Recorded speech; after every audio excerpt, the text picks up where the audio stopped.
a partir do capítulo 7, página 55, que começa, então, Números. De acordo com esse livro aqui, os personagens principais, vai aparecer personagem novo, tá? Moisés, Arão, seu irmão, Josué ele já apareceu? Não, aparece agora, né? Josué e depois Caleb, tá? Josué e Caleb. Quando eu coloquei Caleb nos meus filhos, as pessoas falavam assim: de onde você tirou esse nome? Os crentes falavam assim para mim: de onde você tirou esse nome? Da Bíblia? Da Bíblia. Tem. Nos Estados Unidos tem bastante. Então, vai acontecer no deserto do Sinai, que é onde eles já estão, né? Lembra? E na terra de Moabe, que é a terra que faz divisa com a terra prometida, tá? A terra de Canaã. O que aparece muito aqui? Palavra-chave: peregrinação, o deserto e agora disciplina. E o tema do livro é a peregrinação de Israel pelo deserto, desde o Monte Sinai até as Campinas de Moabe. Então, aqui no livro de Números, a gente vai ver essa peregrinação deles saindo do Sinai. Lembra que eles estavam lá nos pés do Monte Sinai? Agora eles vão caminhar rumo à terra prometida. E eles vão parar nas Campinas de Moabe, tá? 2 versículos chaves. Capítulo 9, versículo 17, que diz assim: quando a nuvem se erguia de sobre a tenda, os filhos de Israel se punham em marcha. E no lugar onde a nuvem parava, aí os filhos de Israel acampavam. E no capítulo 33, versículo 1, diz assim: são estas as caminhadas dos filhos de Israel, que saíram da terra do Egito, segundo os seus exércitos, sob as ordens de Moisés e Araão. Por que são versículos chaves? Porque eles dão uma resumida no que acontece aqui, tá? O que está mostrando? Que eles eram o tempo todo guiados por Deus de uma forma sobrenatural. A nuvem, né, que se erguia. Agora, então, a gente tem lá a tenda do encontro. Lembra? O tabernáculo está construído. Quando a nuvem baixava sobre a tenda, eles paravam. E quando essa nuvem se erguia, então eles entendiam que era hora de caminhar, de sair daquele lugar. E aqui no outro versículo, que fala que é o quê? É o que eles fizeram, é a peregrinação deles, que estavam no Egito e saíram agora dirigidos, então, e liderados por Moisés e Araão, para a terra prometida. O Números é o 4º livro do Pentateuco 5. Então, nós estamos no penúltimo livro do Pentateuco. O seu nome provém de 2 recenseamentos registrados. O que é recenseamento? Uma contagem, tá? Como se fosse hoje aquelas contagens do IBGE que conta. Então, assim, 2 recenseamentos. Um, que é o primeiro que está no capítulo 1, que lista aquela antiga geração que saiu do Egito, e no final, lá no capítulo 26, que lista a nova geração que iria entrar na Terra Prometida. Vocês lembram que a geração que saiu do Egito não entrou na Terra? Só entraria os filhos da tribo de Levi, lembra? Que a tribo de Levi foi lá e ajudou a Moisés a matar os outros, porque eles não se rebelaram contra Moisés. E aí, então, esse primeiro recenseamento, capítulo 1 do livro de Números, mostra essa lista, que é uma contagem. Por isso que chama Números, tá, gente? Porque o livro é como se fosse um registro mesmo. No capítulo 1, do versículo 1 até o versículo 16, que faz esse breve recenseamento aqui. É como se fosse uma genealogia, mas é um recenseamento daqueles que saíram do Egito. E lá no capítulo 26 tem outro. Você não pode perder nunca essa Bíblia. Tem um novo recenseamento lá, a partir do capítulo Não, a partir do versículo 1, que fala assim, ó, depois da praga, o Senhor disse a Moisés, faça um recenseamento de toda a comunidade de Israel, segundo as suas famílias, contem todos os 20 anos para cima, que possam servir no exército de Israel. Aí vem o novo recenseamento. Esse novo povo que nasceu, então, no Egito, ou no deserto, não é o povo que saiu do Egito, é essas pessoas, essa geração que entra na terra prometida, tá? Os eventos que são narrados aqui nesse livro, então, o livro de Números, ele cobre mais ou menos 40 anos de história, sendo mais detalhadamente registrados o princípio e o fim deste período. Então, como começou esses 40 anos e depois lá o final. Não tem muitos detalhes de como foi o meio desses 40 anos. Na página seguinte está assim, ó, este livro é a perfeita sequência espiritual do livro de Levítico. Olha que lindo esse parágrafo que nós vamos ler. É a sequência espiritual do livro de Levítico que nos fala da adoração do cristão, enquanto Números nos fala do andar do cristão. Lembra que lá em Levítico, aquele monte de lei para ensinar o povo a adorar, cultuar. Então, lá no livro de Levítico, eles estavam aprendendo a adorar. E aqui no livro de Números, eles estão aprendendo a andar, tá? Em Levítico, a gente vê a forma de cultuar a Deus e em Números, a forma de andar neste mundo. Em Levítico, a gente vê os privilégios daqueles que se aproximam de Deus, e em Números, a gente vê as responsabilidades, viver uma vida que agrade a Deus. Em Levítico, Deus demanda santidade de seu povo. E em Números, ele exige fé e obediência. Então, lá em Levíticos, ele ensinava a santidade, tanto que tinha todo aquele ritual de pureza, de impureza. E agora, nesse livro, é um aprendizado sobre fé e obediência. Manu, pega para mamãe chá. Mamãe, caneca. Ó, Números era conhecido pelos judeus, pelos rabinos, pelo nome de no deserto. Expressão que aparece no primeiro versículo. Lembra? Os livros escritos, o título dele em hebraico é a primeira frase. Então, como que começa Números? Vamos ver como é que está aqui na minha Bíblia. O Senhor falou a Moisés na tenda do encontro no deserto, tá?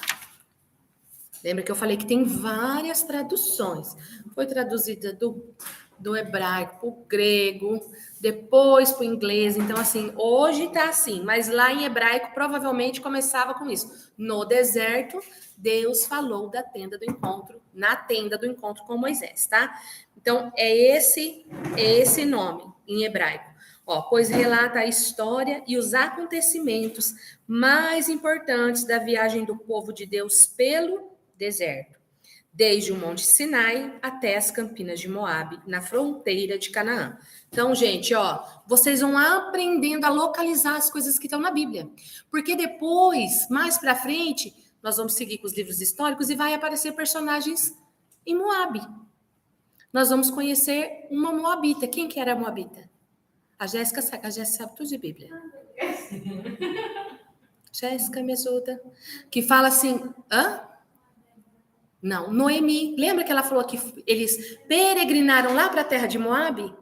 Então, assim, a gente vai aprendendo. Olha onde que estava essa terra. Ela era, depois do deserto do Monte Sinai, é uma terra que fazia fronteira com a terra prometida.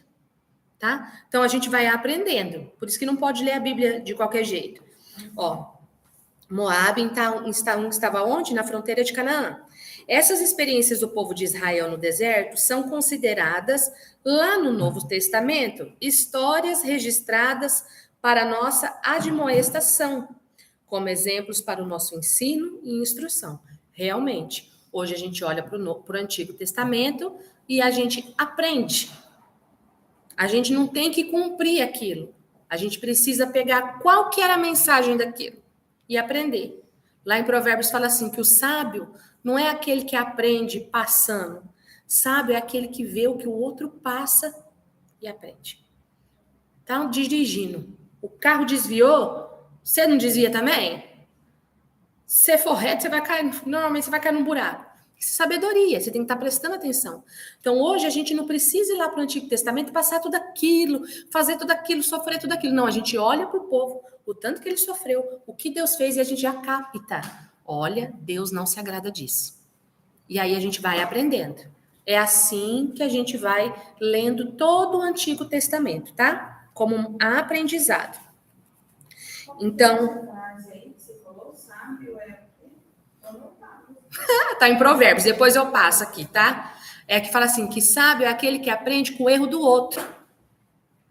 E não precisa errar para aprender. Eu já tinha ouvido falar, eu achei que era um ditado popular. Não, é um provérbio. O burro não aprende nunca, o inteligente aprende com os próprios erros, É. O sábio aprende com os erros do outro. É, o sábio aprende vendo o outro errar. Então, você viu que o outro caiu no buraco, você já desvia, né? Ou você já vê aquele que é inteligente. Isso serve para tudo. Você vê a pessoa que se dá bem, o que ela está fazendo? É igual as pessoas às vezes falam assim, a pessoa quer o que você tem, mas não quer fazer o que você faz. Não é assim? Porque nem sempre está disposta a aprender com aquilo que você já... Eu tô sofrendo aqui, gente. Agora que eu percebi que eu tô sem óculos. Ai, eu não costumo. Então tá. Então, essas histórias registradas servem para a nossa admoestação como exemplos para o nosso ensino e instrução.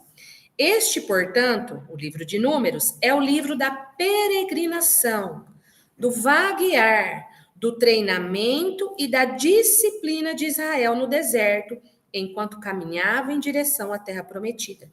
Deus tinha um propósito definido ao retirar o seu povo do Egito, levá-los à terra de Canaã, a terra da promessa, terra que emana leite e mel.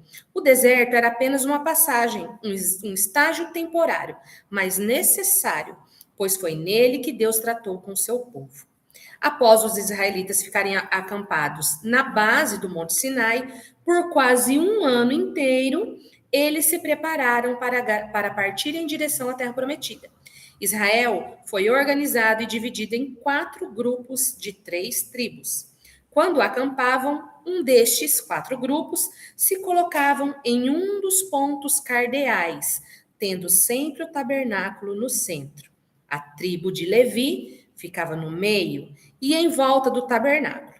Quando caminhavam, cada um destes 4 grupos devia se posicionar de uma forma específica. Tipologicamente, isso nos fala da organização do povo de Deus para o culto e serviço.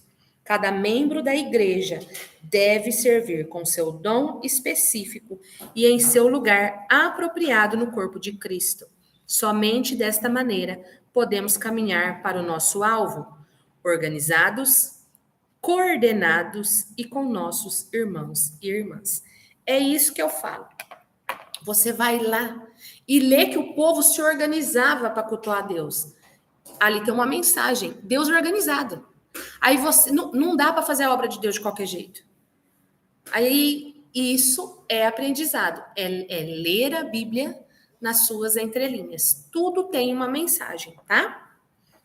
Aí tem um desenho aí, ó, que é como Israel ficou acampado, quando eles acampavam com o tabernáculo ali no centro, as tribos, e depois como que era caminhando. A primeira tribo, os levitas, que iam na frente carregando a arca, daí vinham as 3 tribos, depois os gersonitas e os meraritas carregando o tabernáculo, depois mais 3 tribos, e os coatitas que carregavam a mobília do tabernáculo.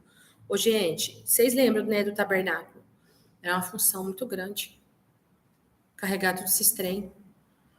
E na frente ia os levitas carregando a arca. A arca representava o quê? O que a arca representava lá no tabernáculo? Lembra que tinha a arca dourada com os querubins? A presença de Deus. Tanto que não podia abrir, lembra? Não era qualquer pessoa que podia abrir. Ó, os capítulos principais deste livro é o 13º e o 14º. de Cádiz Barneia, na divisa de Canaã, Deus enviou 12 espias para explorar a terra. Quantos dias eles ficaram lá?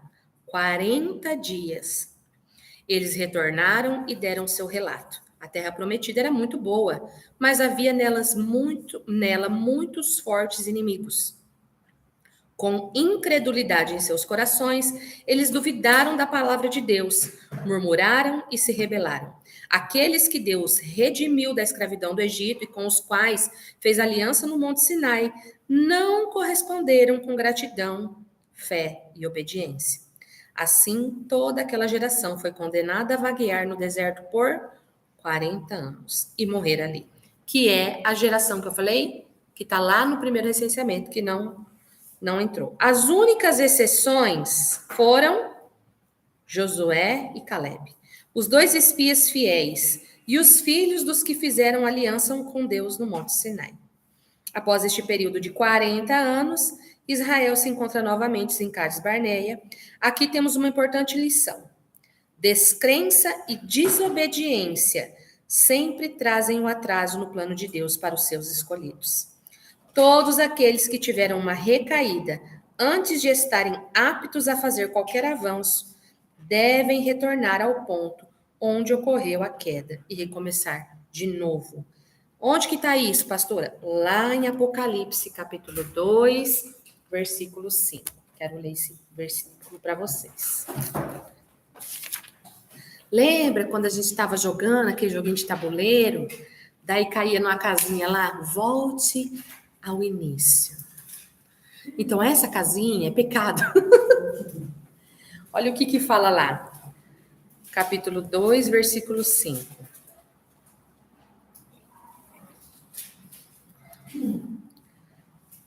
Lembre-se de onde caiu. Arrependa-se e pratique as boas obras que praticava no princípio. Se não se arrepender, virei a você e tirarei o seu candelabro do lugar dele. Lembre-se de onde caiu. Arrependa-se e volte aonde? Ao princípio, ao início. Tá? Vocês já ouviram a pastora Helena falar que ela não que ela fala assim que ela toma cuidado para não pecar, senão ela estava num lugar na fila para receber a bênção, daí ela volta lá para trás? Então, assim, o que acontecia aqui? Exatamente isso, tá? Eles recuaram, né? Vamos dizer assim, não creram e perderam a bênção. Ó, outro capítulo importante é o 33º, capítulo 33, pois lista os 42 acampamentos do povo de Israel, desde o Egito até Canaã. Esses acampamentos podem ser divididos em 4 grupos. Aí, o primeiro grupo, que tinha 4 acampamentos de Ramessés, do Egito até o Mar Vermelho, 8 acampamentos do Mar Vermelho até o Monte Sinai, 22 acampamentos do Monte Sinai até Cádiz Barneia e 8 acampamentos de Cádiz Barneia, terra de Moabe. Gente, era uma multidão de gente. Não era um grupinho assim que estava andando pelo deserto. Vocês lembram em quantos eles saíram lá do Egito? Milhares. E ainda levaram aqueles que quiseram acompanhar. Lembra que Deus ainda deu instrução, se eles quiserem continuar junto, então que eles sejam circuncidados. Era muita gente. E durante esse período, eles estavam ali o quê? Crescendo. As famílias estavam crescendo, as crianças estavam nascendo. E o povo estava 40 anos. Então, cresceu, era muita gente. Então, olha o tanto de acampamento que tinha. O que a gente enxerga espiritualmente assim? Que nessas 4 etapas, as fases da nossa vida espiritual, desde a conversão até a maturidade em Cristo. A primeira etapa é o processo da saída do mundo, que é quando a gente sai do Egito. Na segunda, temos Deus lidando com a nossa carne através da sua graça. O que aconteceu quando o povo estava dentro do Egito? O que eles eram lá? Escravos. Mas o que eles sentiram quando eles foram libertos? Saudade. Porque lá, na escravidão, a carne deles era saciada. Lembra que eles falaram que tinham saudade da comida? Então, quando Deus nos tira do mundo, é isso. A gente é escravo lá. Mas quando a gente está lá, a gente é iludido. A gente acha que a gente é livre. Ah, lá eu posso fazer o que eu quiser. Eu bebo, eu como, eu danço. Mas a pessoa não enxerga a escravidão. Então, é isso que acontece. A história do povo de Israel é a nossa história. O Egito é o mundo, tá? Então, é essas etapas aqui que está falando, ó. Então, a primeira etapa a primeira etapa é o processo da saída do mundo. Então, quando sai do Egito, vai até o Mar Vermelho. Na segunda, nós temos Deus lidando com a nossa carne, através da sua graça. A nossa carne quer comida, a nossa carne quer água. Aí Deus vai lá, manda o pão, jorra a água da rocha e vai ensinando que não é na força deles, é o Senhor que vai fazer. E na terceira, agora Deus quer dar as suas leis. Aí a pessoa está crescendo espiritualmente. Aí ela começa a ir para a igreja, aí ela começa a aprender da Bíblia, daí ela começa a aprender o que Deus espera que ela faça, aquilo que Deus não quer mais que ela faça. E depois ele continua lidando com a nossa carne. Porém, agora, através do processo de disciplina. E, finalmente, na quarta e última etapa, nós entramos no estágio de batalha espiritual. Aí, depois que Deus te tirou do Egito, tirou do mundo, trouxe você para a igreja, agora ele vai ensinar suas leis. Aí agora você vai aprender a Bíblia. Aí agora, devagar, você vai colocando as coisas no lugar. Porque é um processo. Você só não pode desistir e nem voltar para trás. Porque o povo, eles erravam, murmuravam. Deus dava segunda chance, perdoava. Deus dava ali o que eles precisavam. Mas quando eles já tinham conhecimento de alguma coisa e eles voltavam para trás, igual esses espias, eles perdiam a bênção. Hoje, a gente tem Jesus Cristo, que é o que eu falei para vocês, que é um facilitador da nossa salvação, que enquanto você está vivo, você tem chance. Aqui não. Morreu, acabou. Errou, você viu como que era? Eles erraram, ficaram 40 dias lá, voltaram com uma palavra negativa, eles perderam a fé, não criam naquilo que estava acontecendo. O que eles aconteceram? Eles perderam. Hoje você erra, amanhã você acorda arrependida, tá Jesus Cristo lá. Eu falo, gente, acordou, tem chance para você. Só não pode morrer dormindo. Jesus, ele dá, não é? Então, assim, a gente não pode desperdiçar. Você sabe quando você vai morrer? Eu falava para meus filhos assim, quando eu ficar velha, eu vou morar na praia, né, Manu? Eu vou ter uma casa de vó lá, pra vocês ir lá. Eu tô indo nova pra praia. Falei pro Fernando, das duas, uma. Ou nós vai morrer antes que não imagina? Não, gente, não tem horror. Porque Deus tá me proporcionando aquilo que eu queria. Ou os planos dele eram outros, que é o que a gente tá falando aqui. A Manu falou assim, mãe, mas você achou que você ia morar na praia pra descansar, você vai morar na praia pra trabalhar. Eu vou trabalhar primeiro, né? É. Mas vocês entendem? Hoje a gente tem oportunidade. Todo dia há uma nova oportunidade. Com Cristo, o evangelho da graça, gente, é muita graça. Não precisa nem ser essa tal da hipergraça. É a graça na medida que a gente precisa, tá? Então, vocês entenderam o processo? Aí você vem para a casa de Deus, você batiza, aí você começa a aprender a Bíblia, aí você começa a olhar para sua vida, aí você fala, isso aqui eu não posso mais, isso aqui eu posso. Tem gente que eu tô acompanhando aqui desde quando eu cheguei, que foi linda. São outras pessoas. Uma menina no outro grupo desse do ano passado, não, no último dia, nós estudamos 1 ano. No último dia, nós fizemos um comentário. Ela fez assim, eu faço isso. Meu Deus, pastor, você nunca viu? Você não vê meus posts? Falei, eu vejo. Por que você nunca falou nada? Falei, porque Deus tem que falar com você. Porque você instrui. Mas eu não estou aqui no papel de mudar a sua vida. É o Espírito Santo que vai fazer isso. Então você vai orando. Qual que era o meu papel na vida dela? Amar, ensinar, exortar, sim, quando precisa. Mais aquilo, tinha que ser alguma coisa vindo de Deus, porque senão eu ia falar assim, nossa, Vanessa, misericórdia, cuida até disso da minha vida. E eu não falei nada. Ela ficou tão constrangida, mudou. Dá água pro vinho. Você sabe de quem eu tô falando? Dá água pro vinho. É da turma da Duda. Eu vejo ela hoje e falo assim, eu tô chocada com a sua elegância. O Espírito Santo abriu os olhos dela. Gente, isso é uma transformação genuína. Nunca mais ela volta para aquele lugar. Ela nunca mais vai se vestir como antes. Por quê? Porque o Espírito Santo falou com ela. Agora, se eu querer mudar a vida da pessoa, eu começar a impor as coisas na vida de vocês, o que vai acontecer? Vocês duram um tempo. Depois cansa, porque é uma obrigação. Não, é Deus que tem que te transformar. É de dentro para fora. E Deus, um ano tratando com ela. Ela estudando a Bíblia, nós damos várias vezes, nós falamos várias coisas. Mas naquele dia, alguma última aula, uma palavrinha, ela fez assim. Então, quer dizer, o espírito dela estava pronto para receber. Então, é isso que acontece. Então, a pessoa vem para a igreja e fala assim, ué, mas não está indo para a igreja? Mas está indo para a igreja faz um mês, faz um ano. Gente, é devagar. É devagar. Deus teve paciência com o povo. E ele tem paciência com a gente. Tá? Então, a gente tem que tomar esse cuidado de não se cobrar, de não se comparar e também de não cobrar o outro. Tudo, a palavra não fala que há tempo certo para todas as coisas? Há um tempo certo para todas as coisas. E na vida com Deus é assim. Então, aí você, saiu lá do mundo, agora você vem, Deus começa a ensinar suas leis.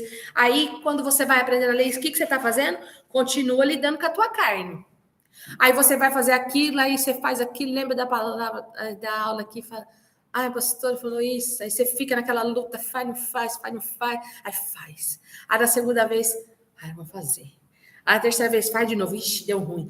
E isso é Deus, é o Espírito Santo e você. Ai, o inimigo, não é o inimigo, seu maior inimigo é sua carne.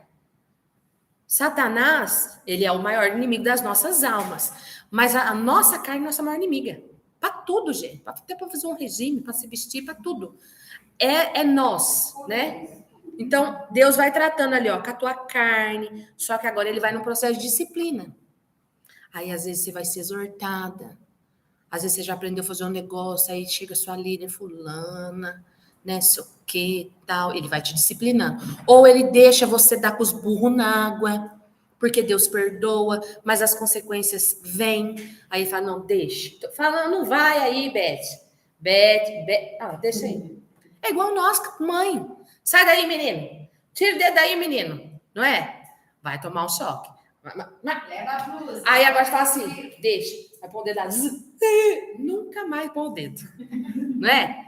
Vai cair. Mas vai cair. O Caleb até hoje, ainda algumas coisas faz assim, né? Para de pular do sofá, vai cair. Para. Lá. Nunca vai.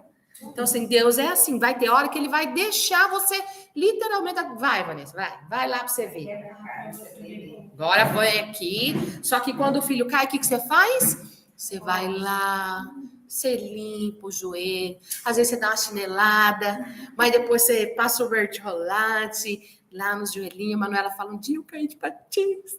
Eu lembro até hoje, você ainda me bateu depois. Foi bati, porque eu já tinha falado 1 milhão de vezes. Já tá escuro. Nós morávamos num condomínio fechado e eles não entravam para dentro de casa, gente. Pensa que morar em condomínio fechado, você fala assim, é um sossego, mas quando você tem criança pequena, você fica escravo, porque eles não querem ficar dentro de casa. Tinha um monte de criança no condomínio, caiu o seu brinco. Tinha um monte de criança no condomínio, eles queriam ficar para fora. Aí andando de bicicleta e essa aqui de patins, né? Ou de patinete? De roller com um carrinho de boneca. Andando de roller, aí devia ter uns 5, 6 aninhos. E empurrando um carrinho de boneca. E eu chamando, vem pra dentro, já tá escuro, vem pra dentro. Aí eu já tava tão nervosa, de repente, fui lá, o Manuel espatifou. Não vi essa parte. Aí peguei, trouxe os dois pra dentro, os dois se ralou. Mas essa aqui, ela foi um ralado na canela. Eu falei, eu vou cuidar de você, mas antes eu vou te bater. Aí dei uma chinelada nela, chorou. Depois eu fui lá, lavei o dodó e pus a perninha pra cima, né, tal. E Deus é assim. Porque ele é pai, né? Então, assim, esse é um processo, tá? Aí, qual que é a última etapa? A última etapa é a batalha espiritual. Que daí você já foi para a igreja, você já entendeu que você tem que batizar, que você tem que isso, que você não pode mais aquilo. Não é que você não pode, que aquilo não te cabe mais. Aí você já moldou a sua vida. E agora? Agora, filha, a tua batalha não é mais aqui. A tua batalha é espiritual. Sempre foi, mas a gente experimenta um nível maior de batalha espiritual quando nós nos posicionamos espiritualmente. Porque quando você não é do exército do Senhor, Satanás tá nem aí pra você. Porque é aquele negócio, tá em cima do muro, é dele. Tipo assim, você não é de Deus, é dele. A pessoa fica achando que é de Deus, não é. Não toma posição. Então, assim, quando você se posiciona, aí você começa a enfrentar a batalha espiritual. Aí é o que a gente estava conversando semana passada. Aí você quer dar um estudo, você tem dor de cabeça, você tem injusto, faz, mas não tinha nada. Aí a criança começa, batalha espiritual. Ontem o Fernando passou uma situação, nós precisava para resolver esse negócio, que o homem fosse lá no banco, e o homem falou assim, só posso ir semana que vem. O Fernando falou, mas como assim? Tipo, tinha que ter sido semana passada. Ele falou, amor, gravei uns 3 áudios e apaguei. Ele falou, de repente, o Espírito Santo falou para ele, vai orar. Eu falei, larguei tudo, vim para casa, disse que entrou na sala e começou a orar. E Deus falava para ele, ele vai hoje lá. Ele falou que só ia na outra. E Satanás vai ser envergonhado, porque ele te falou que não ia. E ele disse que orou e a cachorrinha, nossa, então a Chita disse que ela ficava assim, olhando para ele, que falava, intercede, Nerica, intercede. Aí disse que ele falou assim, amor, entrei numa guerra. E foi trabalhar. Aí foi lá na casa do Jânio Daís fazer uma visita, estava conversando com o Jânio, o cara mandou uma foto dele dentro da Caixa Econômica. Aqui, ó, eu vim aqui. Então, é batalha espiritual. Quando você está nesse nível, minha irmã, não adianta bater boca. O Fernando falou assim, nossa, minha vontade era... Mas não adianta. A nossa batalha não é contra as pessoas. Mas quando você chegou nesse nível, você entende. Mas às vezes você está lá no outro nível ainda. Não entende. Vai devagar. Ô, professor, deixa eu só ressaltar uma coisa que aconteceu comigo também, referente a esse negócio de bater boca. Eu sou muito sangue quente. Então, eu vendo que eu tô orando lá embaixo, mas eu falei, agora eu vou descer lá, agora não vai escapar um. E eu desci, para mim, ferrar no pau lá também, com todo mundo, né? Na hora que eu desci, eu não sabia nem o que eu estava fazendo. Do mesmo jeito que eu desci, eu subi. Sabe quando você desce? Jesus falou, você não vai bater boca aqui, minha filha, volta para casa. Para você bater boca, para você discutir, e daí você chega, eu fiquei com uma solução. Eu escutei, não consegui falar, eu falei para você, né? Eu não consegui falar. Aí eu subi, me deu uma crise de choro, tudo. Aí depois... Eu falei assim, gente, a pessoa falou. Aí ele sobe, né? Sempre sobe um pãozinho pra gente. Nossa, ele falou que você ficou quieto. Eu falei, eu nem sei. Não sei. Aí me deu aquela crise de choro. Passou. Mas eu creio que se eu tivesse descido lá do jeito que eu pensei, veio na minha mente. E aí depois eu fiquei pensando, falei, nossa, mas foi tanto de Deus, porque eu não tenho essa sonseira de descer lá e ficar quietinha. Eu falei, gente, eu me senti assim, uma sonsa, sabe? E daí depois eu falei assim, nossa, é de Deus, né? Porque se é a minha cara... Quando o espírito, nosso espírito está forte, ele predomina. Aonde que está essa batalha? Está dentro de nós. É o espírito, nosso espírito, ligado com o Espírito Santo, e a nossa carne. E a nossa carne, ela tem razão. E muitas vezes. Mas o Espírito Santo, ele não quer que a gente tenha razão. Ele quer que a gente é o quê? Agente de paz nessa terra. A gente foi chamado para ser o quê? Nesse mundo, a diferença. Jesus foi o quê? Humilhado, envergonhado. E hoje ele é exaltado. Então, se a gente não quer ser rebaixada, humilhada, passada para trás. Só que vai ter dia que Deus vai falar assim para mim, você não vai me cobrar essa conta. Você vai perdoar. Mas aí ele vai falar assim, se você quiser cobrar essa conta, que foi o que ele fez comigo esse dia, você vai receber essa conta. Agora, se você perdoar essa conta e deixar ela comigo, aí você vai receber de mim, da minha porção. Porque essa pessoa, ela vai ter isso para te dar. Mas se você souber o que eu tenho. E às vezes as nossas palavras é isso. Igual o Fernando, ele tinha razão. Podia falar um monte de coisa, você não vai falar nada. Eu vou falar com ele. E é isso que orienta. A pessoa fala assim, o que eu falo? Meu marido, você não fala nada. Você fala para Jesus, fala com ele. Eu falo assim, às vezes o Fernando fala as coisas, eu falo, Espírito Santo de Deus, fala com esse homem.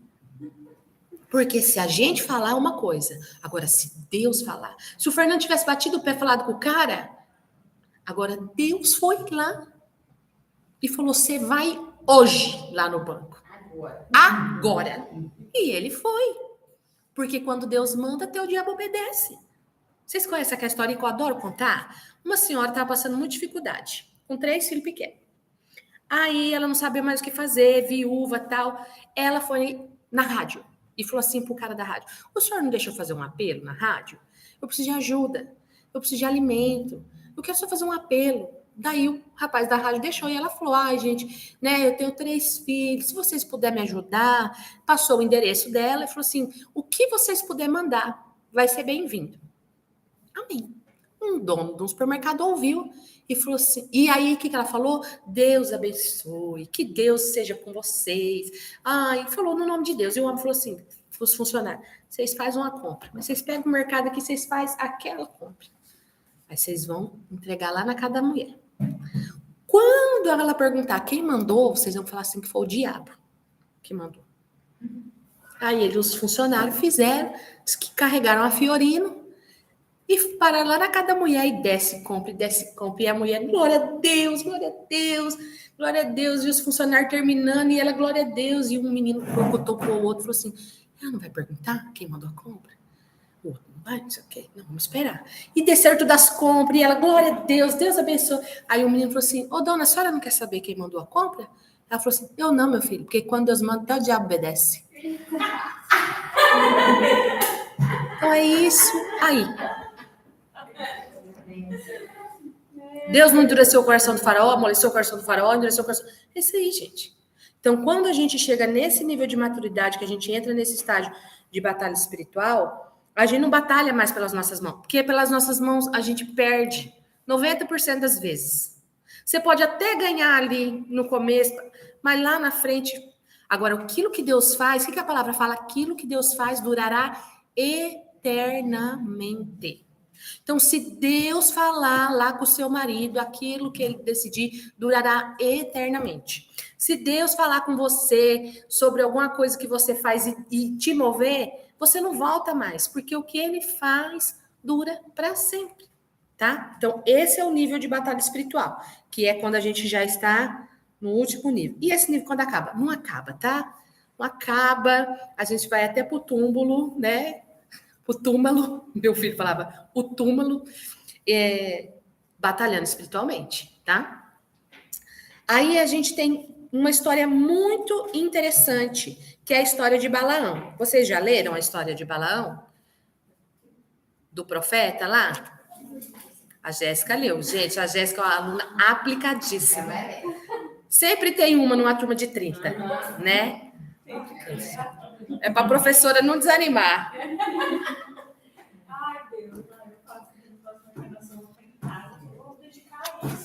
Glória a Deus. Não precisa ser na próxima encarnação, que não tem. Pode começar a orar para Deus, preparar para ser agora mesmo. Eu falei assim, Fernando, eu adorei trabalhar fora, né? Trabalhando 3 meses. Mas olha, eu já tenho até um novo hobby para quando eu puder ficar em casa de novo. Porque é muito bom. É muito bom. Eu me realizo cuidando deles. Eu gosto de cuidar deles, cuidar da minha casa, cuidar das roupas. Para mim, é o que me realiza. E ter tempo para a palavra. Mas olha, esses 3 meses estudando, eu deixei. Pode perguntar para a Manuela. Deixei de limpar a casa, deixei de lavar roupa. Chegava no final de semana, ninguém tinha calcinha, ninguém tinha cueca. Falava misericórdia, tomava banho, falava, e agora? Gente, não lavei roupa. Mas eu não deixei nenhum dia de fazer meu devocional. Nenhum dia. Sabe, é aquele ar que eu precisava. Igual hoje mesmo eu acordei atrasada. Eu tenho que estar no café 8 horas. 5 para as 8 eu estava plena. Com a minha xícara de café no sofá e a minha Bíblia. E o Fernando mandou uma mensagem. Você quer que eu vou te buscar para ir no café? Falei, então, acordei agora. Eu preciso de meia hora. Aí mandei uma mensagem para minha irmã. Por quê? Porque eu não consigo mais. E eu fiquei a tarde inteira ainda assim, porque eu não consegui escrever o devocional. Todo dia eu tô escrevendo. E o que Deus ministrou no meu coração, eu não tive tempo. Porque daí depois que você chega lá no café, pode esquecer. Mas assim, não. Então eu consegui deixar de lavar roupa, de passar roupa, de fazer as coisas. Minha casa teve uns dias que ficou parecendo um caos. Minha irmã falava assim, duvido que tá um caos. Mas eu não deixei nem um dia de ter aquele tempinho, porque, igual eu falei para vocês, é algo que Deus fez em mim, não dá mais. Não consigo mais, mas não vejo a hora de ter tempo. Ora, irmã, eu orei. Meu marido, nossa, vai lá, né, vai trabalhar. Eu falei, eu vou trabalhar só um pouco, eu não vou ficar nessa vida de trabalhar fora. Eu quero ficar em casa. Então, no capítulo 22 e 24, nós temos a história de Balaão. Essa história é um profeta, tá? Esse profeta não era um profeta de Deus, ele era como se fosse um feiticeiro, um adivinho. E ele foi contratado, vamos lá, capítulo 22. Números, capítulo 22. Até o 24. São 2 capítulos. Na outra turma, a gente também teve que ler essa história. O que aconteceu? Vou tentar fazer um resumo sem ler. Quando o povo chegou ali em Moabe, eles já tinham atravessado o Jordão, para além do Jordão, perto de Jericó, eles chegaram nas campinas de Moabe. Balaque viu que Israel tinha feito aos amorreus, né? Porque Israel, em todo esse tempo, aonde eles passam, eles têm luta, mas eles têm vitória, tá? Então, Moabe teve muito medo do povo, porque eles eram muitos. Moabe teve pavor dos israelitas. Então, os moabitas disseram aos líderes: essa multidão vai devorar tudo que a gente tem, nosso boi, nosso capim, nosso pasto. Balaque, que era o rei de Moabe naquela época, enviou mensageiros e chamou Balaão, filho de Beor, que estava em Petor, perto do Eufrates, em sua terra natal. E o que ele falou para esse profeta? Um povo que saiu do Egito cobre a face da terra e se estabeleceu perto de mim. Vem agora lançar uma maldição contra ele, pois é forte demais para mim. Talvez eu não tenha condições de derrotá-lo e de expulsá-lo da terra, pois sei que aqueles que você abençoa é abençoado e aquele que você amaldiçoa é amaldiçoado. Então, o rei de Moabe ficou com medo do povo, era muita gente, mandou chamar esse profeta, que era um feiticeiro. Gente, não enxerga nada quando eu olho para a Bíblia. E para amaldiçoar o povo de Israel. É ruim porque de longe embaça. Mas eu preciso fazer um óculos assim, ó, sabe? Que ir para longe e para perto. Esse é só de perto. Então ele foi lá e mandou chamar esse povo. Aí, mandou chamar Balaão. E Balaão e Balaque. Então, é meio complicado. Balaque é o rei, tá? Balaque é o rei de Moabe. E Balaão é, então, o profeta. E aí, o que aconteceu, gente? Vai lá para o versículo 12, de Números 22. Deus disse a Balaão, Deus se revelou para um feiticeiro. Deus falou para ele assim, você não vai com eles. Você não pode amaldiçoar esse povo, porque esse povo é abençoado. Deus se revelou para um feiticeiro e falou, você não vai. Mas, vai que vai. Versículo 20, naquela noite Deus veio a Balaão e lhe disse, visto que esses homens vieram chamá-lo, vá com eles, mas faça só o que eu disser. Por causa desse versículo e por causa desse contexto, as pessoas ficam na dúvida. Esse homem era de Deus ou não era? É de Deus ou não era? Não, ele não era. Ele era um feiticeiro. Mas Deus usou um feiticeiro para envergonhar Satanás.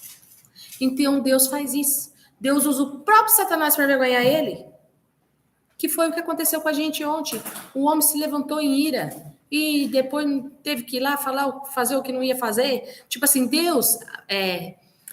Tem um livro do Luciano Subirá que ele fala assim que é a sataneira. Sabe, ratoeira?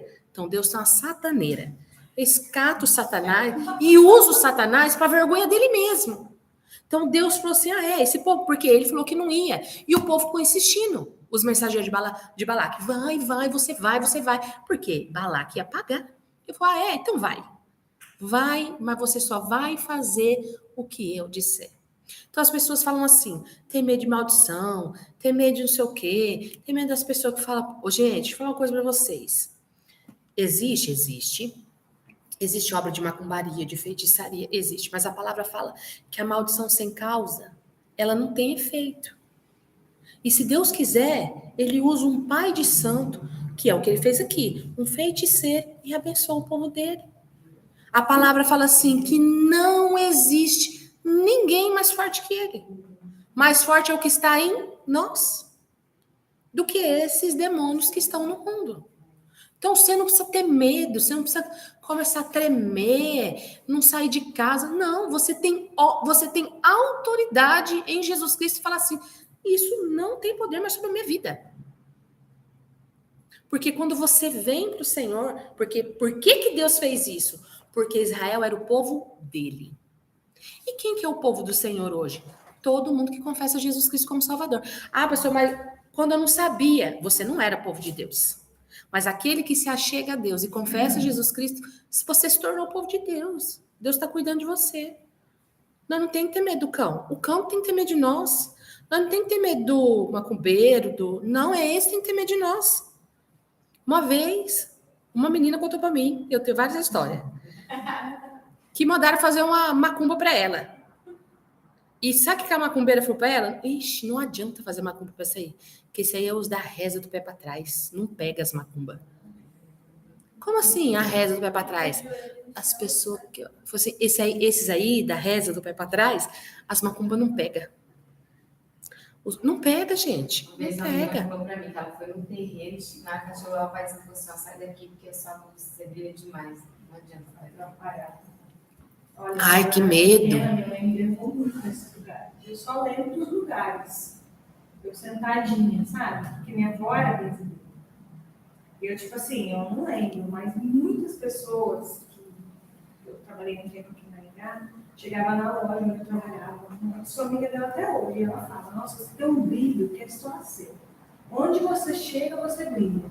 Tipo assim, o que você é por fora, você é por dentro. É Cristo. Falado isso também, alguma mulher falou. Tira o Jesus do seu. Na igreja, durante a conferência. Sobra nada. Não fica um glitter. Você é por dentro, você é por fora. Então, porque é o que é. Então você não precisa ter medo, tá? Então quando vocês leem essa história, tem que ter isso em mente. Deus usou o faraó para soltar o povo, pegou aquele povo rico que deu tudo os ouro para eles. Agora Deus vai usar um profeta, um feiticeiro. E o que esse feiticeiro vai fazer, gente? Primeiro, a jumenta vai falar. Vocês já ouviram aquele versículo? Até a jumenta fala, Deus usa até a jumenta. Tá aqui, ó. Ai, Jesus. Capítulo 22. Essa parte é engraçada. Eu vou ler. Ó, a partir do versículo 21. O anjo do Senhor e a jumenta de Balaão. Balaão levantou-se pela manhã, pôs a sela sobre a sua jumenta e foi com os líderes de Moabe. Mas acendeu-se a ira de Deus quando ele foi, e o anjo do Senhor pôs-se no caminho para impedi-lo de prosseguir. Balaão ia montado em sua jumenta, e seus 2 servos o acompanhavam. Quando a jumenta viu o anjo do Senhor parado no caminho, empunhando uma espada, saiu do caminho e prosseguiu pelo campo. A jumenta estava vendo o anjo. Balaão bateu nela para fazer voltá-la para o caminho. Então o anjo do Senhor se pôs num caminho estreito entre 2 vinhas, com um muro dos 2 lados. Quando a jumenta viu o anjo, encostou-se no muro, apertando o pé de Balaão contra ele. Por isso, ele bateu nela de novo. O anjo do Senhor foi adiante, se colocou num lugar estreito, onde não havia espaço para desviar-se nem para a direita, nem para a esquerda. Quando a jumenta viu o anjo do Senhor, deitou-se debaixo de Balaão. Acendeu-se a ira de Balaão, que bateu nela com uma vara. Então o Senhor Deus, abriu a boca da jumenta. E ela disse a Balaão: que foi que eu fiz para você bater em mim 3 vezes? Balaão respondeu à jumenta: você me fez de tolo. Quem dera eu tivesse uma espada na mão, eu a mataria agora mesmo. Supernatural. Isso aqui é Bíblia. Mas a jumenta disse a Balaão: não sou sua jumenta que você sempre montou até o dia de hoje? Tenho eu o costume de fazer isso com você? Não, disse ele. Oremos pelo meu vizinho. Então o Senhor abriu os olhos de Balaão e ele viu o anjo do Senhor parado no caminho, empunhando a sua espada. Então Balaão inclinou-se e prostrou-se com o rosto em terra. Gente, aí é aquele negócio, se você não falar, Deus vai usar a jumenta para falar. E a palavra fala que se a gente não clamar, as pedras clamarão. Então, assim, que jeito que a gente lê essa história? Eu leio assim. É claro que a Deus se revela de maneira diferente. A gente tem que olhar os sinais. Deus poderia ter o anjo poderia ter se mostrado para Balaão? Poderia. Ele se mostrou para a jumenta. A jumenta deu sinal 3 vezes e ele não viu. O que a jumenta fala? Eu faço sempre isso com você? Então, às vezes a gente ora a Deus. Deus dá um sinal, dá 2, dá 3. Em vez de você ver que é Deus, você bate no negócio, você vai de frente. Até que Deus tem que falar, filho, pelo amor de Deus. Aí abre a boca de uma jumenta, de alguma coisa para falar com você. Aí você vai falar, é verdade. Então, assim, a gente tem que estar atento aos sinais. Deus usa o que ele quiser para ele falar. Não usa? Usa nós, né? Tá usando nós aqui. Eu me sinto uma jumenta ensinando a Bíblia. Mas é isso. Então, é uma história bem conhecida. Quem conhecia essa história? Levanta a mão. Já ouviu falar? Jéssica também. Glória a Deus. Então, essa é uma das histórias. E aí tem a continuidade. O que acontece? Quando Balaão chega lá, nós vamos fazer um intervalo. Quando Balaão chega lá para amaldiçoar o povo, toda hora que ele vai amaldiçoar, ele abençoa. Aí o Balaque fica olhando e fala assim, mas não é possível. Não, você não pode. Aí, não, agora você vai ali. Dá outra chance, vai abençoar. Ele vai amaldiçoar, chega lá, ele abençoa. Ele não consegue falar. Ele não consegue amaldiçoar. E o povo já era abençoado, fica mais abençoado. Balaque fala, não, você pode ir embora, meu filho, porque eu chamei você para fazer uma coisa que está me... Então, assim, qual que era o plano de Deus para o povo de Israel? Que eles seriam abençoados. Através deles, eles abençoariam toda a nação da terra. Pode levantar feiticeiro, pode levantar o que for. Deus vai usar até o capeta. Mas ele vai cumprir o propósito dele. Porque os propósitos dele são eternos. E tem propósitos, né? Os planos dele têm propósito. Mas por que você vai mudar agora? Não sei, é o propósito de Deus. Eu tô vendo aqui, ó, o hoje e o agora. E a gente vê humanamente. Mas o propósito de Deus verdadeiro? Não sei. Porque eu vim para cá achando que eu nunca mais ia embora de Maringá. Eu falei, não, o propósito de Deus é eu ficar aqui, né? Não, o que ele tá falando para mim? O que eu tinha com você aqui eu já cumpri. Agora vamos para outra. Então, e o que isso aqui vai gerar? Tem um outro propósito. Estou com a vida de outras pessoas, né? Então, assim, o propósito de Deus sempre vai ser cumprido. Sempre, tá? É isso que a gente vai vendo. E aí vai, a história vai até o 24. Eu acho que até o Balaão se converteu, gente. Depois dessa, ele falou, não é possível. Olha como que acaba. Os últimos oráculos de Balaão. Que ele fala que Balaão viu Ameleque e pronunciou esse oráculo. Ameleque foi o primeiro das nações. Aí, ó, ele profetiza. O seu fim será destruição.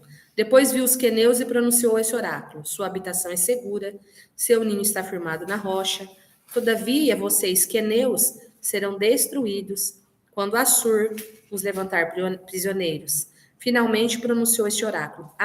Quem poderá viver quando Deus fizer isto? Navios virão da costa do Quitim e subjugarão Assur e Eber, mas o seu fim também será destruição. Então Balaão levantou, voltou para casa e Balaque seguiu o seu caminho. Ele cumpriu o que Deus tinha. Amém? Então agora vocês vamos fazer um intervalinho. Então, ó, vamos só terminar essa página aqui do livro, na 58. A gente falou de Balaão. E agora vai falar, olha só, sobre Miriam, Arão e Moisés. Os 3 que estavam lá desde o início, né, da história do povo. O que acontece? Eles morrem antes de cruzar o rio Jordão. Isso nos mostra que a profecia, sacerdócio e lei nos levam até a fronteira da terra prometida. Mas somente Jesus, nosso verdadeiro Josué, pode nos introduzir em nossa herança espiritual. Uma coisa que eu esqueci de perguntar. Quem é Jesus no Números? Quem anotou? Em Números? que é, né? É, Manu? Jesus é a rocha que foi ferida. Então, olha lá. Miriam, Arão e Moisés, eles eram os líderes, né? Moisés como líder, Arão, aquele que sempre esteve do lado ajudando, sua irmã Miriam, eles levaram o povo até a fronteira do Rio Jordão. Agora eles vão atravessar outro rio para entrar na Terra Prometida, que é o Rio Jordão. Lembra que eu falei o que significa hebreus? Que eles são o povo hebreu? O que é hebreu? Atravessadores de rios. Então, eles são conhecidos como povo hebreu. Da onde vem essa palavra hebreu? Atravessadores de rios. Porque eles saem do Egito, eles atravessam o Mar Vermelho, que não é um mar, é um rio, né? Não é um mar vermelho, é um rio. Mas é tão grande, é chamado de Mar Vermelho. E agora eles vão atravessar o rio de novo. Eles vão atravessar o Rio Jordão, tá? Que é a mesma coisa. Eles têm, como é que fala? É uma nova etapa, tá? Então, eles atravessaram um rio quando eles foram libertos da escravidão e agora eles vão atravessar outro rio para entrar na Terra Prometida. Então, olha que lindo essa... Eu gosto muito do jeito que ele fala assim, ó. Quando Miriam, Arão e Moisés morrem, o que mostra? Mostra que a profecia, o sacerdócio e a lei, eles nos levam até a fronteira da Terra Prometida. Mas somente Jesus, nosso verdadeiro Josué, pode nos introduzir na nossa herança espiritual. Então, os pastores, os líderes, eles vão te levar até um ponto. Mas para você entrar na sua terra prometida, na sua salvação, lá, aquele dia que você for responder lá diante de Deus, só Jesus. Lá não adianta falar assim, eu sou discípulo do Gers. Ele vai falar assim, não conheço. Agora você fala assim, não, eu sou discípula de Jesus Cristo. Né? Então, assim, só Jesus que pode nos introduzir. E agora que Josué vai fazer isso, ele vai representar, vai liderar esse povo para atravessar o Rio Jordão, tá bom? E nós vamos pegar a apostila.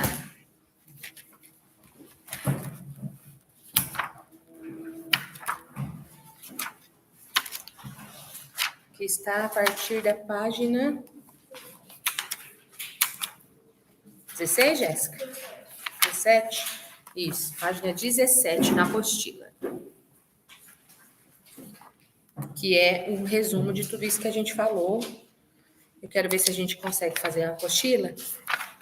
Ela é bem curtinha, tá vendo?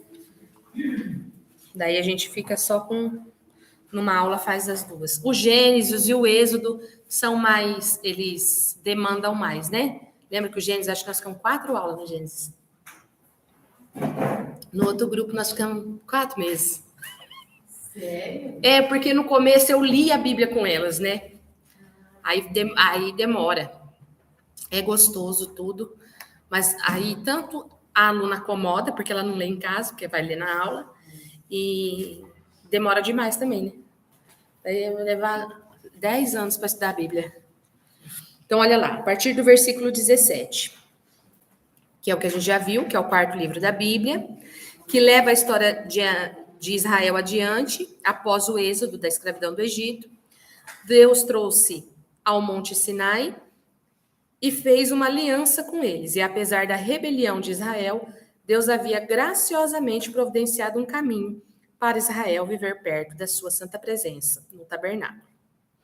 O nome do livro Números, né, vem lá da Septuaginta, e é baseada nas listas de recenseamento encontrados nos capítulos 1 e 26. Então, Números veio da Septuaginta, não tem nada a ver com o hebraico. Por quê? Porque é um livro de contagem, né? Contou o povo. Mas o livro em hebraico chama-se Bermidar, que quer dizer no deserto, e descreve melhor o seu conteúdo. Números apresenta uma narrativa que cobre o período de 38 anos da peregrinação do deserto, depois da instituição da Aliança do Monte Sinai. Números começa quando Israel termina a sua estadia de 1 ano no Monte Sinai, e eles partem para o deserto a caminho da terra que Deus prometeu a Abraão. O livro está em 3 estágios. Do capítulo 1 ao capítulo 10, eles ainda estão no Monte Sinai. Do capítulo 13 ao capítulo 19, eles estão no deserto de Parã. Aqui ficou Pará, mas é Parã, tá? E nas planícies de Moabe, que é bem em frente à Terra Prometida, é a partir do capítulo 22 ao 36, que é quando a gente acha essa passagem que a gente acabou de ler de Balaão, tá? Então, eles chegaram ali em Moabe, no capítulo 22. E o rei moabita, Balaque, fala que eles eram eles cobriam a terra. Pensa no tanto de gente. Eu sempre fico pensando nisso, gente. Era muita gente. Como é que eles conseguiam andar? Tudo assim organizado, organizava as tribos. Era muita gente. Isso já é sobrenatural. A gente não consegue andar junto. A gente, às vezes, em 10 já está começando a dar problema. Não é? Era... as tendas, um respirava, o outro escutava do outro lado. Pensa. Conversar em casa, falar Pensa. Não, era tudo muito precário. Muito, muito precário. Por isso que morria mesmo. Por isso que Deus tem que falar com eles de tudo, de mofo, de tudo. Porque era tudo muito precário. No deserto não tem água, gente. Começa por aí. As mulheres, quando estavam menstruadas, era imunda. Devia ser mesmo. A palavra fala imunda. Ficava fora do arraial. A gente, com todas essas tecnologias que a gente tem, a gente não se aguenta nesses dias. Monte Sinai. Então, olha lá. No Monte Sinai começa com um censo. Israel é numerado e é onde o livro recebe o nome. Aí tem as organizações das tribos no acampamento. O tabernáculo no centro. Os sacerdotes, os levitas ao redor dele. Ordenada com as 12 tribos. Ordenamento com Judá à frente. Tudo isso para ilustrar com a presença santa de Deus, deveria estar no centro da vida deles. Então, tinha toda essa movimentação, mas no centro era o tabernáculo, tá? As leis sobre o ritual de pureza, do livro do Levítico, todos deveriam fazer esforços para que a presença de Deus pudesse se manter no acampamento junto com eles. Aí a viagem, que é através da movimentação da presença de Deus no tabernáculo, que é a nuvem. A partir do capítulo 10, eles saem do Monte Sinai e eles entram para dentro do deserto. Imediatamente as coisas dão terrivelmente erradas. Por quê? Porque lá no capítulo 11, eles já estão reclamando de fome e sede e querem voltar para o Egito. Eles sempre querem voltar para o Egito. Voltou, né? Porque é onde a pessoa nasceu, ela se sente segura. Por mais que seja ruim. Já tentou levar alguém para a igreja? A pessoa volta. Verdade. Ela volta. Por quê? Porque lá ela está acostumada com aquilo. Você já tentou tirar um morador de rua da rua, gente? Eu já. Eles não saem. É muito difícil, é muito difícil. Você tira eles da rua, mas a rua não sai dentro deles. Deus tira a pessoa do mundo, mas o mundo não sai dentro da pessoa. Você viu, tirou eles do Egito, mas o Egito não saiu de dentro deles. Então, eles estavam sempre querendo voltar, tá? Então, eles começaram a reclamar de fome, no capítulo 11. E os próprios irmãos de Moisés e a irmã Miriam começam a se opor e a falar mal dele na frente de todo o povo. Capítulo 12. Vamos aprender uma lição muito importante aqui. Que Deus sempre fala comigo nessa passagem. Quando Deus me chamou para o ministério, foi a passagem que Deus me usou. As nossas maiores lutas é com os nossos, é dentro dos nossos. Aí a gente vai para a igreja e acha que vai ser tudo bem. Não vai. Não vai, porque lá vai ter o Arão que sempre te ajudou e a Miriam, que é sua irmã, que vai falar mal de você para os outros. Quando eu fui para o ministério, Deus falava muito de Moisés, muito de Moisés, muito de Moisés. Eu não entendia nada. Aí começou a vir essas coisas, eu comecei a entender. Então é assim, o próprio Moisés, aquele que deu a vida por eles, que foi lá diante da face de Deus, os irmãos falavam mal dele. Então, olha, a Miriam, ela fala mal porque ele se casa com outra mulher. E ela começa a falar mal. Deus vai lá e bota uma lepra nela. Vocês já leram essa passagem? Fica leprosa. Deserto de Parã. Aí eles chegam no deserto, tá? A nuvem se moveu do tabernáculo e agora eles estão indo. Aqui estão no meio do caminho para a terra prometida, quando eles estão no deserto. Deus pede a Moisés para enviar 12 espias à terra. Quando eles retornam, 10 dizem que não há como eles viverem lá, porque os cananeus os destruirão, mas 2 espias, Calebe e Josué, dizem que Deus pode salvá-los. Os 10 espias negativos influenciam todo o povo. A fúria é medonha e começam a planejar um motim. Eles querem nomear um novo líder e voltar para o Egito. Deus fica compreensivelmente irritado e Moisés intercede em favor do povo. Ele chama Deus para ser fiel à promessa de Abraão. E Deus faz isso, mas não às custas da sua justiça. Ele dá aos israelitas o que eles querem, não entrar na terra. E Deus condena essa geração a peregrinar no deserto por 40 anos, até que morram, e somente os filhos entrarão na terra prometida. Eles queriam um novo líder e voltar para o Egito. Moisés ainda vai orar pelo povo. Moisés é a tipificação de Jesus Cristo. O que Jesus fez quando estava na cruz? Pai, perdoa porque eles não sabem o que eles fazem. E Moisés estava aqui, Deus, perdoa. Lembra da tua aliança. Não mata, porque eu já queria matar o povo.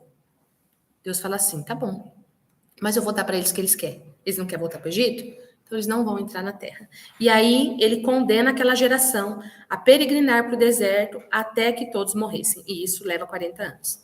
Isso deveria servir de lição a eles, mas não é o que acontece. Um grupo de levitas começa a rebelião. Olha, os levitas. Aqueles mesmos, fiéis. A liderança de Moisés e Arão é desafiada por eles. Assim, Deus lida severamente com esses levitas e renova seu compromisso com Moisés e Arão como líderes de Israel. Eles saem agora do deserto de Parã e vão para a terra de Moabe. No capítulo 20, tudo começa a dar errado de novo. Os israelitas reclamam novamente sobre sede e perguntam a Moisés por que eles tirou do Egito. Lembra que eu falei? Quem que era o maior inimigo do povo aqui? A fome e a sede, a boca, a carne. Nem era Satanás. Satanás nem precisava fazer nada. Ele ficava só observando. Olha lá. Então, quem que é o nosso maior inimigo quando a gente está nesse caminho? Nós saímos, Deus nos tirou da escravidão. Nós não somos mais, nós não estamos mais na unha de Satanás. Agora é nós. Agora é nossa carne. É lutar contra as nossas necessidades. Ai, mas quando eu estava no mundo, meu carro era novo, eu ia no mercado. Não, agora tem fome, sede, não pode comprar as coisas que quer. E aí, o que Deus está fazendo? Deus está tratando com você. É a sua carne que é a sua inimiga. Deus diz a Moisés para falar com uma rocha. Essa rocha representa Jesus Cristo. Para trazer água para todo o povo. Mas Moisés não faz isso. Ele ultrapassa os seus limites. Ele bate 2 vezes nessa pedra, nessa rocha. E depois diz que o povo é rebelde. E diz que ele vai tirar a água da rocha. E Moisés desonra a Deus, colocando-se no lugar de Deus, como aquele que traz a água. Aí o líder desonra Deus. Ele fala, eu vou te dar. Vou resolver os seus problemas. Porque se não fosse eu trazer essa caixa de leite na sua casa, seus filhos não tinham. Aí desonra a Deus. Estava todo irritado. Ele tinha os seus motivos para estar irado. Só que Deus falou, ele tinha poder para tirar água da rocha? Não. Foi Deus. Ele falou, eu vou tirar a água dessa rocha. E o que acontece? Moisés traz sobre si o mesmo destino que a geração vai ter no deserto. Ele vai morrer no deserto e nunca vai entrar na terra prometida. Depois disso, os israelitas fazem o quê? Se rebelam novamente. E Deus traz um juízo muito estranho sobre eles, as serpentes venenosas, para vir e morder o povo. Vocês leram essa passagem? Conhecem? Entendem? Olha lá, Moisés intercede novamente pelo povo. Deus manda Moisés fazer uma serpente de bronze. Acho que todo mundo fica na dúvida, né? É difícil, né? E levantá-la em um poste. E quem olhar para a serpente seria curado da picada venenosa. Presta atenção, Jéssica. Deus traz justiça aos pecados e mal dos israelitas, mas até o juízo de Deus se transforma em uma fonte de vida para aqueles que buscarão a cura de Deus. Quando você passa por uma situação que o juízo de Deus é feito, você está sofrendo a consequência daquele teu erro. Você está sofrendo a consequência daquele teu pecado. Se você olhar para aquele pecado e ver Deus te tratando, aquilo vai te trazer salvação. E era o que a serpente representava. A serpente estava picando todo mundo. Deus falou, você faz um poste, levanta a serpente. Por quê? Porque era para o povo olhar para a serpente e lembrar que eles estavam sendo picados por causa da própria rebelião deles. E quando eles olhavam para a serpente, eles eram curados. Porque quando você olha para o teu erro, a serpente estava no chão? Não, Deus falou assim, levanta um pote e põe para cima. Quando você olha para o seu pecado, mas você olha para o seu pecado, não, para a consequência daquilo que você está passando, para aquela situação, e você vê que aquilo é um juízo de Deus para a sua vida, aquilo te cura. Qual é o problema? A gente não vê. As pessoas não olham para isso. Aí é coitada. Ai, coitada, fui picada, vou morrer. Mas olha, por que você foi picada? Olha, quando você olha para o juízo de Deus, você é curada. Quando você entende, não, eu estou passando isso porque você aceita. Você fala, não, eu sei que eu estou passando essa dificuldade, a culpa é minha. Eu agi assim. Agora o juiz de Deus veio sobre mim. E você olha para aquilo. Sabe o que acontece? Literalmente, porque a palavra fala que instantaneamente eles eram curados. Só que a gente não olha, a gente olha, sempre olha para baixo, tipo assim, ai, coitado de mim, tô passando isso de novo. Não, olha para isso com os olhos de que Deus está te tratando. Aí você vai ser curado. Era isso que representava, tá? Entendeu, Jéssica? Sim. As planícies de Moabe, a partir do capítulo 22 até o 36, que daí quando eles chegam lá na terra. A primeira parte principal dessa sessão se concentra na figura de Balaão. O rei de Moabe está assustado com esse movimento enorme de pessoas que viajam por suas terras. Então, ele contrata um feiticeiro pagão, Balaão, para amaldiçoar Israel. Em 3 vezes diferentes, Balaão descobre que não pode amaldiçoá-los, ele só pode pronunciar bênçãos sobre Israel.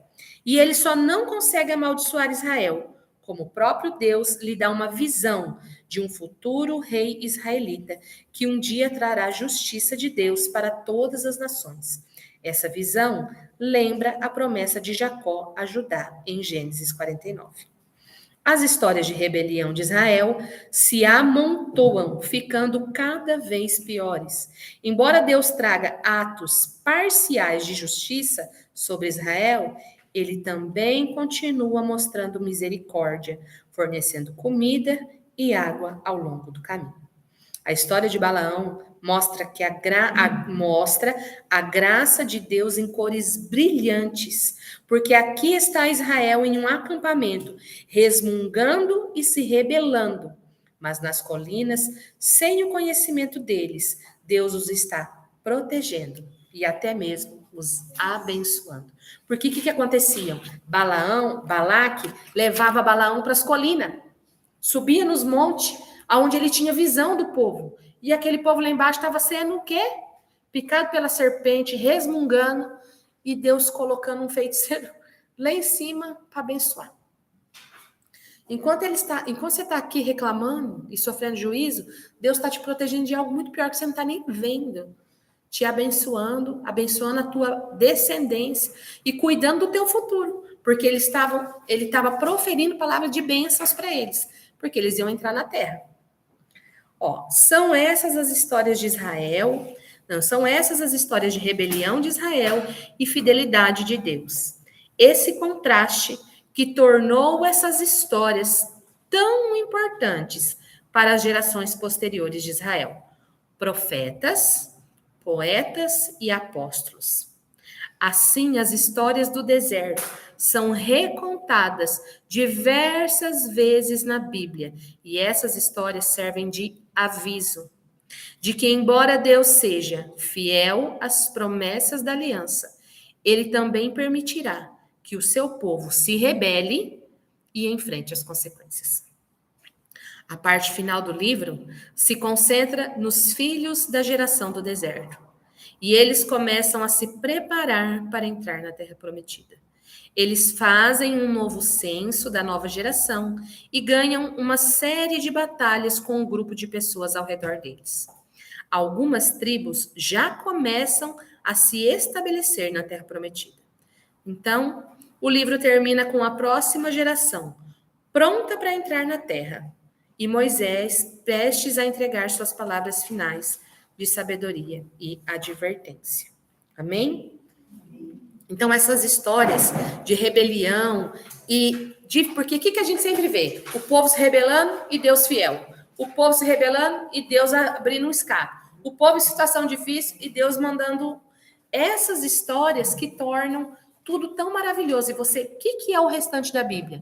São profetas, são poetas, porque Salomão foi um poeta, né? Ele que escreveu os livros poéticos, Davi, e depois os apóstolos com Jesus, recontando todas essas histórias.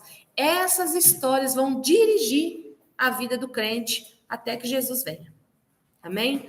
Até lá no Apocalipse, a gente, porque daí depois do Apocalipse aí a gente já não sabe, né? Que é a única parte ainda que não se cumpriu. Mas é tudo, agora todo o restante, nós vamos terminar o Deuteronômios, ainda vai ter história nos Juízes, mas lá em Juízes, Samuel, a gente já vai ver as histórias do Antigo Testamento sendo recontadas. A gente já vai ver Davi citando o Antigo Testamento. Samuel, você já vai ver. Então, assim, por que a gente estuda e entende o Pentateuco, esses 5 primeiros livros, agora ainda tem Deuteronômio, porque o resto da Bíblia é todo fundamentado na história da libertação de Israel. Amém?